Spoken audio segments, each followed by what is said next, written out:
Hello everyone. Daily current affairs MCQ analysis में आप सभी का स्वागत है। आज 14 फरवरी 2026 के करंट अफेयर हम लेके आए हैं। आज महाशिवरात्रि है, 15 तारीख है। महाशिवरात्रि की आप सभी को शुभकामनाएं।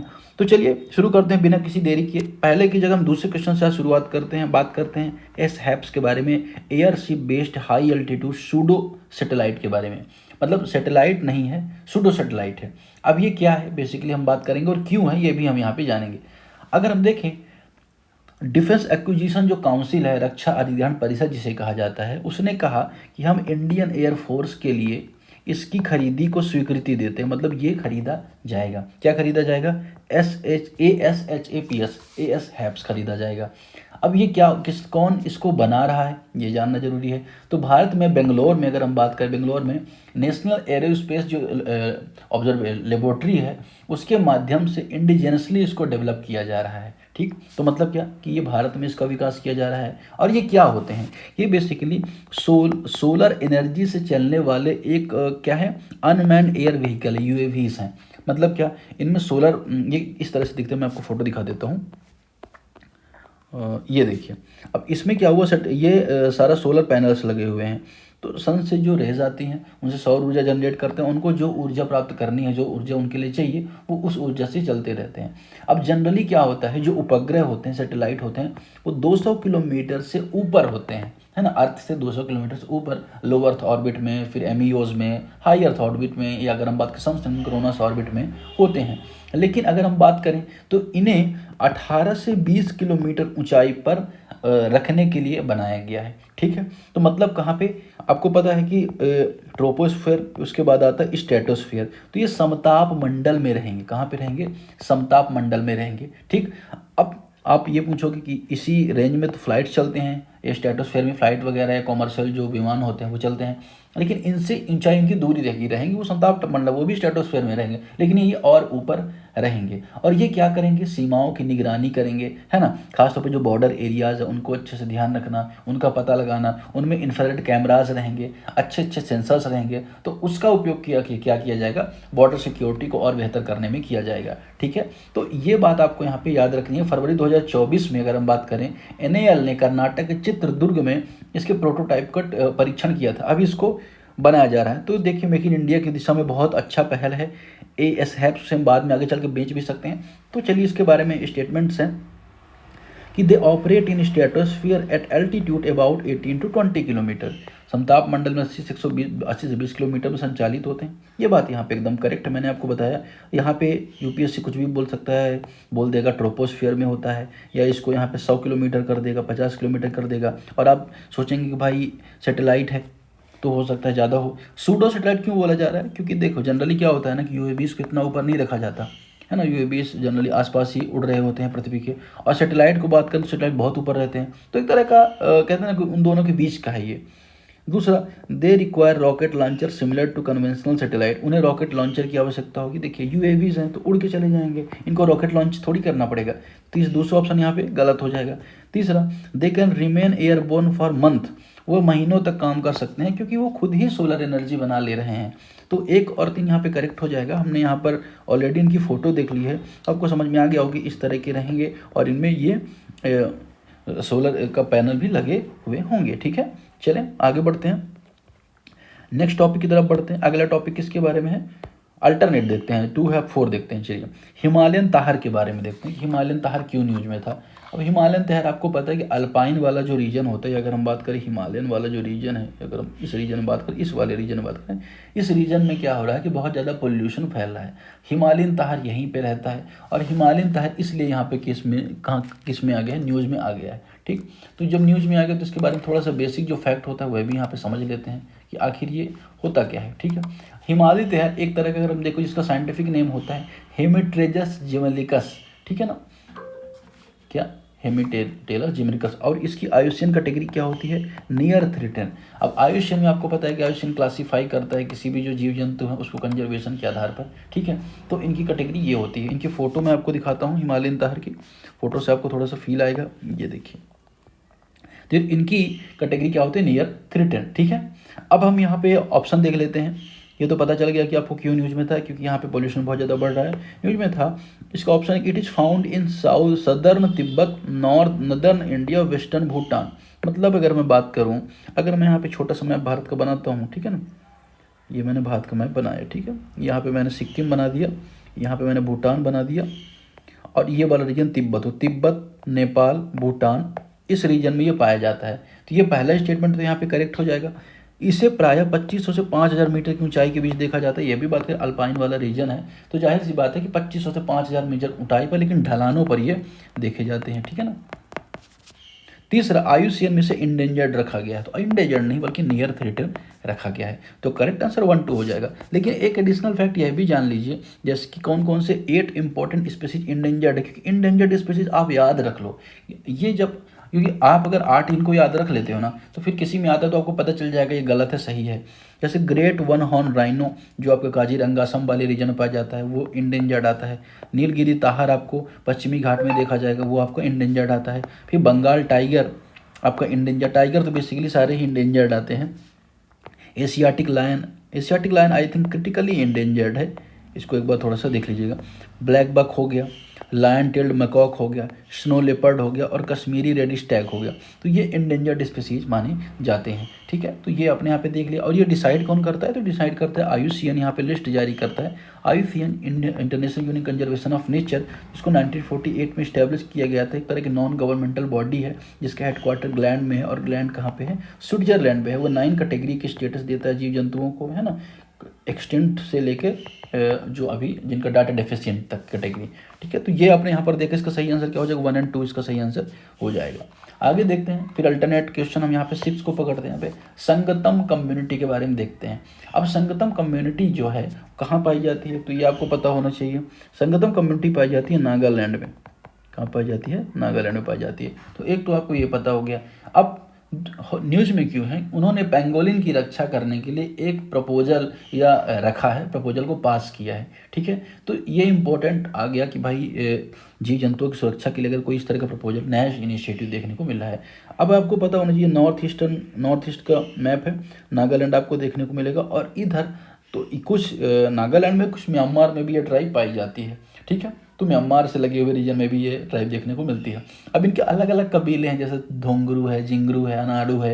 ये कबीला हमारे लिए इंपॉर्टेंट नहीं है। इनकी जो भाषा है वो संगतमु भाषा है, इसलिए इन्हें संगतम कम्युनिटी बोला जाता है, और संगतमु भाषा बोलते हैं ये, ठीक। और कौन सी खेती प्रैक्टिस करते हैं, स्लैश एंड बर्न, झूम तकनीकी, स्थानांतरित कृषि, एक स्थान पर पेड़ पौधों को काटना, वहाँ पर खेती करना, फिर दूसरी जगह स्विच कर जाना, फिर वहाँ पे यही काम करना। तो इस प्रोसेस को क्या करते हैं, कंडक्ट करते हैं, झूम खेती को, आपको पता ही होगा। अब इनका जो मैकेनिज्म है किस तरह का, पैट्रियार्कल मैकेनिज्म है, पितृ सत्तात्मक प्रणाली है।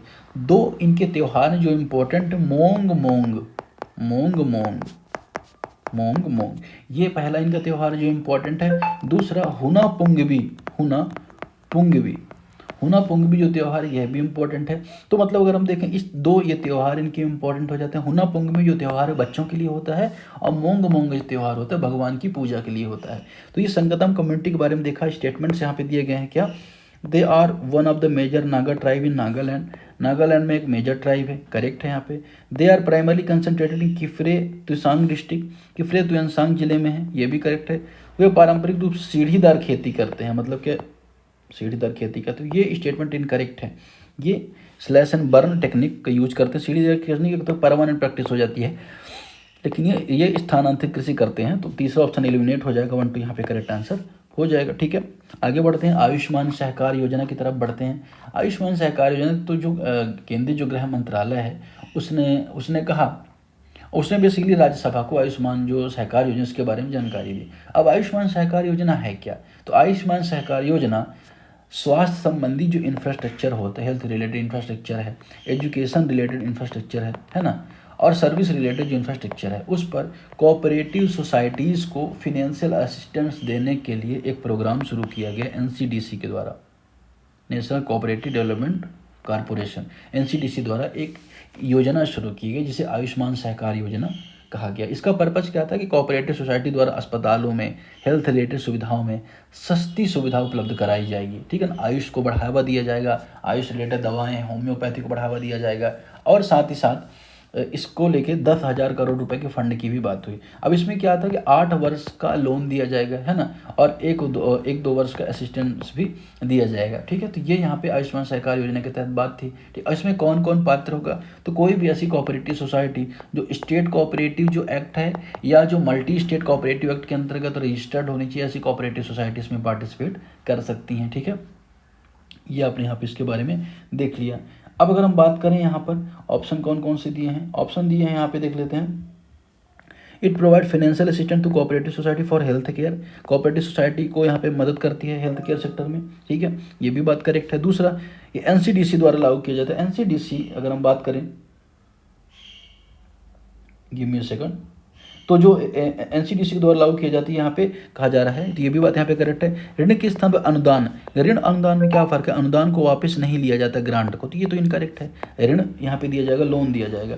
अब जो एनसीडीसी है ना, ये किस तरह की बॉडी है, तो एनसीडीसी एक तरह की स्टैच्यूरी बॉडी है, मतलब क्या, कॉन्स्टिट्यूशनल बॉडी नहीं, स्टैच्यूरी बॉडी है, जो कोऑपरेटिव सोसाइटी के डेवलपमेंट के लिए उनको हेल्प करती है, उनको टेक्निकल गाइडेंस देती है। इसको जो एनसीडीसी है, national cooperative development society corporation, इसको इस्टेब्लिश किया गया था 1963 में, एक्ट आया था 1962 में, और ये किसके अंतर्गत, आई थिंक कृषि किसान कल्याण मंत्रालय के अंतर्गत ही काम करती है।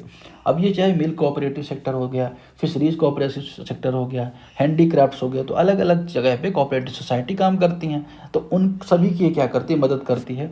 ये लोन भी देती है और ग्रांट भी देती है, और किसी के पास पैसा ऑलरेडी है तो उसे टेक्निकल असिस्टेंस भी देती है। तो 1 2 यहाँ पे करेक्ट आंसर हो गया, तीसरा ऑप्शन यहाँ पे एलिमिनेट हो गया।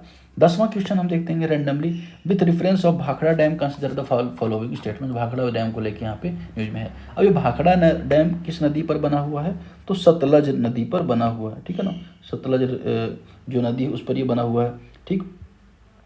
इसके अलावा अगर हम बात करें तो जो ये भाखड़ा डैम कब इसकी शुरुआत की गई, तो 1948 में शुरू हुआ था, और ये जाके 1963 में खत्म हुआ था। जवाहरलाल नेहरू जिन्होंने डैम्स की शुरुआत की, उनका पर्पज क्या था कि जब डैम्स रहेंगे, पानी रुकेगा, खेती होगी, बिजली पैदा होगी।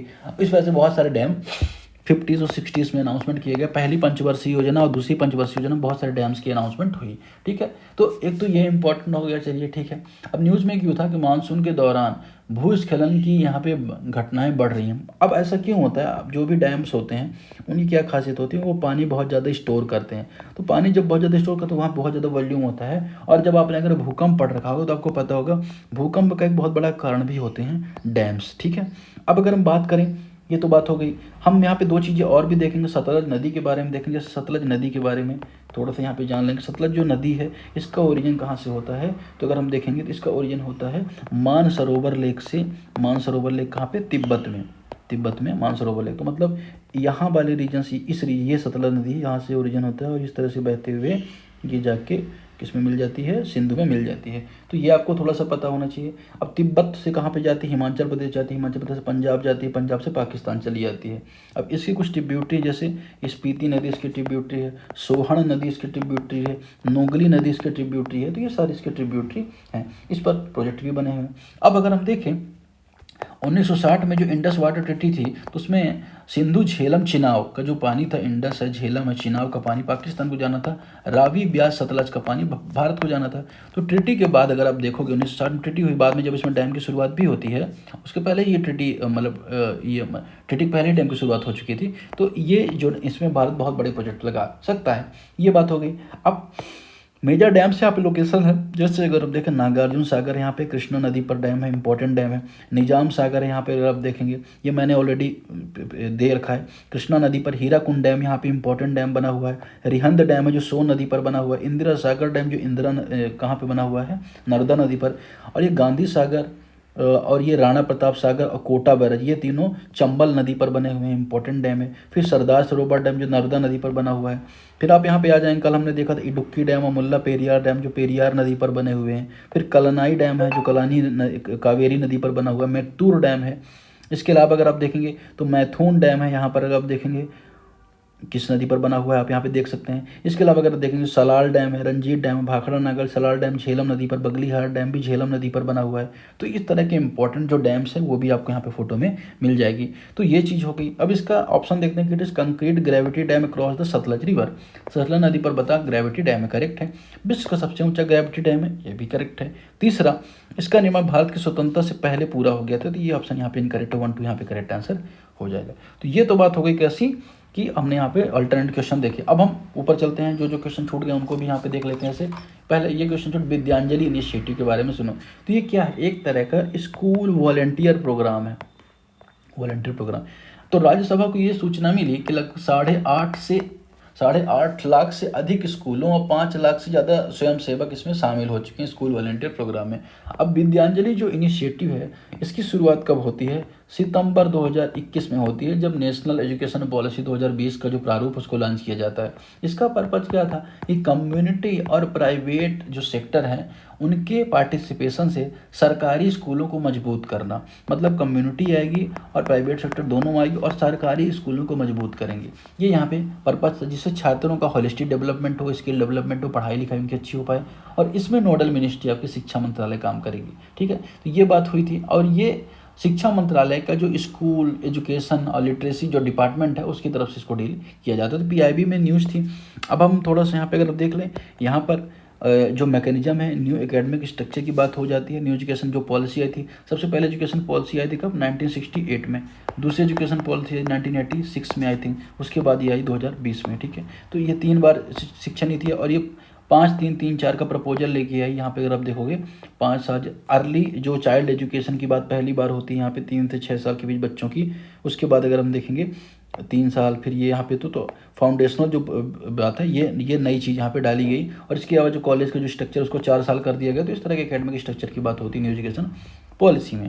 तो यहाँ पर विद्यांजलि इनिशिएटिव एक तरह का ऐसा इनिशिएटिव जो कम्युनिटी और प्राइवेट सेक्टर द्वारा सरकारी एजुकेशन को बेहतर करने के लिए लिया गया है। 2021 में एनईपी 2020 के अनुरूप लॉन्च किया गया था।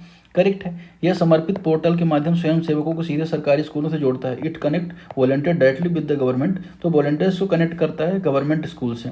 करेक्ट है, पहला दूसरा दोनों। तीसरा, it is implemented by the ministry of social justice, नहीं मिनिस्ट्री ऑफ एजुकेशन के द्वारा। 1 2 यहाँ पे करेक्ट आंसर हो जाएगा।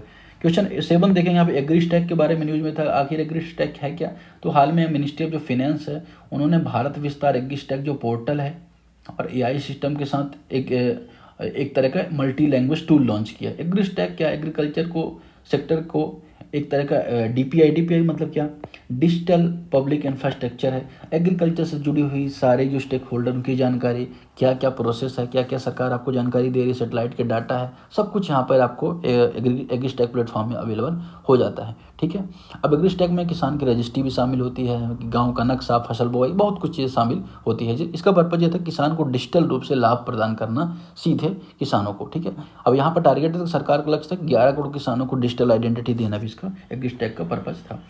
ऑप्शन यहाँ पे digital public infrastructure for agriculture sector.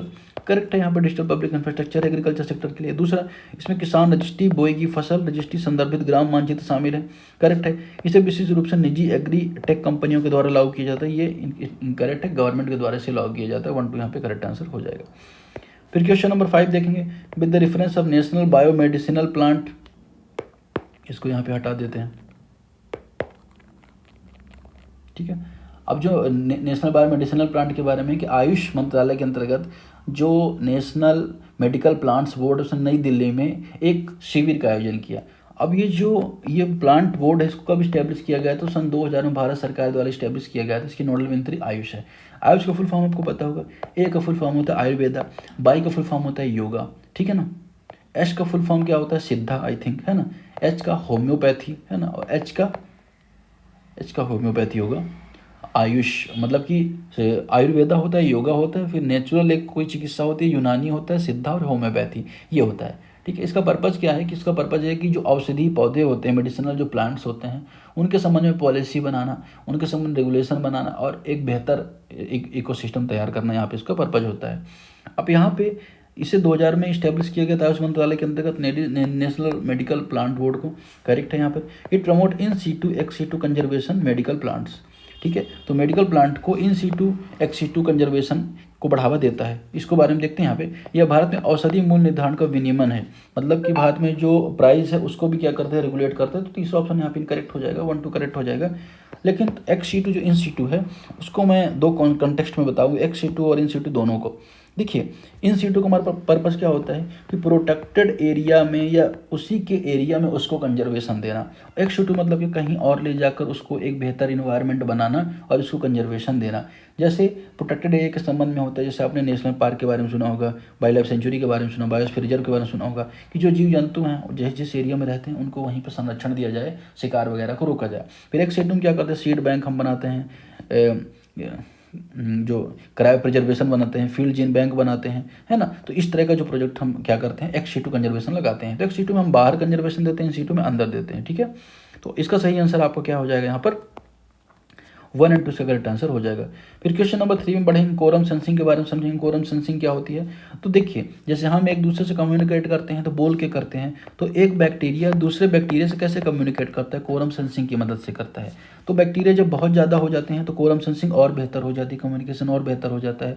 इससे क्या रोग वगैरह बढ़ने की संभावना भी बहुत होती है। तो इसको लेके यहाँ पे एक थेरेपी डेवलप की गई है जिसके बारे में यहाँ पे न्यूज़ में था। अब तो कोरम सेंसिंग एक मैकेनिज्म होता है जिसमें बैक्टीरिया रेगुलेट करता है जीन एक्सप्रेशन को अकॉर्डिंग टू पॉपुलेशन डेंसिटी। जितने ज़्यादा पॉपुलेशन डेंसिटी उतना अच्छे क्या करते हैं, रेगुलेट कर लेते हैं। दूसरा, इसमें क्या किया जाता है कि signal molecules called auto inducer increase in concentration as bacterial population grow. जैसे जैसे बैक्टीरियल पॉपुलेशन बढ़ती है तो ऑटो इंड्यूसर के जो सिग्नल्स भी वो भी बढ़ने लगते हैं। तो ये यहाँ पे कहना चाह रहे हैं। तो ऑटो इंड्यूसर होते क्या है ना। ऑटो इंड्यूसर क्या होता है मुझे भी एग्जैक्टली अभी ध्यान नहीं आ रहा है, लेकिन जहाँ तक मुझे आइडिया है तो ऑटो इंड्यूसर का मतलब ये होता है, ऑटो इंड्यूसर मतलब होता है क्या है कि जो केमिकल सिग्नल्स होते हैं ना, जैसे एक बैक्टीरिया केमिकल सिग्नल छोड़ रहा है दूसरे के लिए, तो इसे ऑटो इंड्यूसर बोला जाता है। तो इसका क्या करते हैं, यूज करते हैं। दूसरा, इसे 1980 में पहली बार खोजा गया, तो 1980 1960s के टाइम पर इसको खोजा गया था, है ना। और कुछ इनका नाम था मुझे भी ध्यान नहीं आ रहा है, तो उन्होंने खोजा था। 1 2 इसका सही आंसर हो जाएगा, ठीक है। पहला क्वेश्चन है यहाँ पे तांगखुल हुई और कोम्बोई के बारे में। ये न्यूज़ में यहाँ पे क्यों था, ये न्यूज़ में इसलिए था कि असम राइफल्स देश का जो सबसे पुराना अर्धसैनिक बल है असम राइफल, जिसे 1835 में आई थिंक इस्टेब्लिश किया गया था, उसके द्वारा इम्पोर्ट जो नस्लें हैं खासतौर पर मणिपुर से और तमिलनाडु से दो जो स्वदेशी नस्लें हैं कुत्ते की, उनको मिला के एक डॉग का स्क्वाड यहाँ पे तैयार किया जा रहा है। इस वजह से न्यूज़ में आ गया, ठीक है। तो यहाँ पर क्या हो जाएगा, मणिपुर और कहाँ, मणिपुर और दूसरा तमिलनाडु। ऑप्शन यहाँ पे कह रहा है कि Tangkhul originally sight hound developed as a hunting companion in Manipur. Tangkhul मूल रूप से शाइट हाउंड है जिसे मणिपुर में शिकारी के साथ विकसित किया जाता है, करेक्ट है। दूसरा, कोम्बुई की उत्पत्ति तमिलनाडु। तो तंगखुई कहाँ का है, मणिपुर का है, और कोम्बुई कहाँ का, तमिलनाडु का है, ठीक है ना। इन्हें कैसे क्यों रखा जाता है, संपत्ति की रखवाली के लिए, घर बच्चों की रखवाली के लिए। तीसरा, both breed are currently listed under the wild life protection act. देखिए वाइल्ड लाइफ प्रोटेक्शन एक्ट में इन दोनों को लिस्ट नहीं किया गया। क्यों लिस्ट किया जाए, कुत्तों को तो आपको पता है कि जो नॉर्मल कुत्ते होते हैं किसी ब्रीड के, इनको नहीं रखा जाता है, WPM नहीं रखा गया अभी तक। तो तीसरा ऑप्शन यहाँ पे एलिमिनेट हो जाएगा। 1 2 ऑप्शन यहाँ पे करेक्ट हो जाएगा। सही आंसर क्या हो जाएगा, 1 और 2, ठीक है। तो आज